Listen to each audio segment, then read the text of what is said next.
For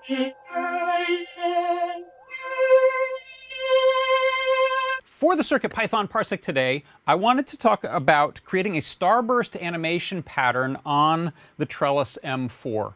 And the idea behind this would work in any sort of a grid that you have of LEDs. This one just happens to be easy to trigger by pressing a button. So the way this works here is if I press any button on the Trellis M4, it will initiate a starburst animation that flows out from that position and across all of the other LEDs in any direction. So this is something you see on mechanical keyboards sometimes as a built-in pattern for when you're typing.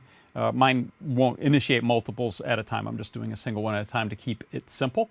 And this is related to what we looked at last week, except instead of just moving in the sort of cardinal directions, we're now moving any n number away from the initial press and then growing that as we go.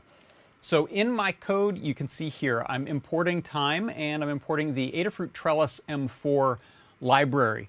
That takes care of very easy high-level commands for things like checking for a button press and knowing on this grid which button it was, as well as lighting up NeoPixel LEDs with any color you want, any brightness, and any of these LEDs on the grid.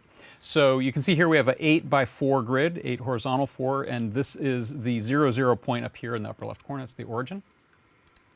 And so the first thing I do is when I restart the program, let me just relaunch it. First thing I do is I like to light up this corner LED green so they know that I've restarted it and I know that it's on. Otherwise, I don't know if there's power to it. So that's the first thing I do here is I create the Trellis object by saying Trellis equals Adafruit Trellis M4 dot Trellis M4 Express. And then I'm setting the pixel at 0, 0 to a green color. So that's an RGB value there of 50, so it's not too bright, but it's pure green. Then I'm telling my code a couple of variables here. The width of this thing is 8, the height of it is 4. And then I have a few functions here that are going to help me out. First, I have a getDistance function. And this allows me to say, okay, if I've got, let's say, pixel and button 0, 0, what's the distance to this bottom right corner? So this bottom right corner here is going to be the x1, which is 0, and the y1, which is 0, and the x2, which is 7, and the y2, which is 4. Those all get added to this little expression here, which is I return the absolute value, so we can deal with positives and negatives, absolute value of x1 minus x2, so in this case it would be 0 minus 7, but the absolute of that, so it's 7, plus the absolute of y0 minus y4, which is going to be 3. And so that means that the distance between these 2 points is 10. And so that's how we're going to calculate Manhattan distance if we go from here 0, 1, 2, 3, 4, 5, 6, 7, 8, 9, 10 away. So that's a little helper function. And then the main function here is this function called Starburst. And this takes an x and a y coordinate for the pixel that we're going to light up. And it has a default color of red, but then we can feed it other colors when we call this function. So the first thing we do is get the max distance that's available on here. I set that as max distance. And then the pixel distances, I'm going to fill that later. And then to expand in waves, we say for the distance in that range of max distance, so in this case it would be 10, for each horizontal and then for each vertical, we go and get the distance between, so initially 0 to 1, 0 to 2, 0 to 3, 0 to 4, 5, 6, 7, growing outward.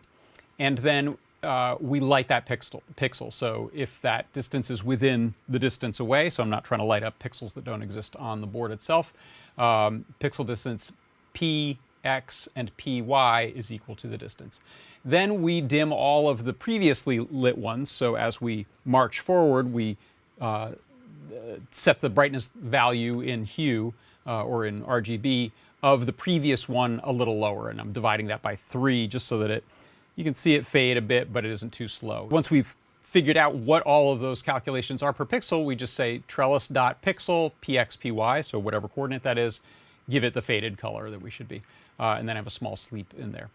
And then in the main loop, what we do is we just check for pressed pixels. So I have a variable called pressed, and that's equal to whatever key gets pressed. In every loop, the trellis code looks for a pressed key. And then the newly pressed is equal to the pressed minus the last pressed, so that we can keep state moving forward. If that's a newly pressed key, then we go ahead and get the x and y of that position, and then feed that up to the Starburst function. And then we update that last press to the current press just to avoid duplicate hits. And then I have a small time delay in there. And so that is how we can do a Starburst animation with a grid of pixels on the NeoTrellis inside of CircuitPython. And that's CircuitPython Parsec.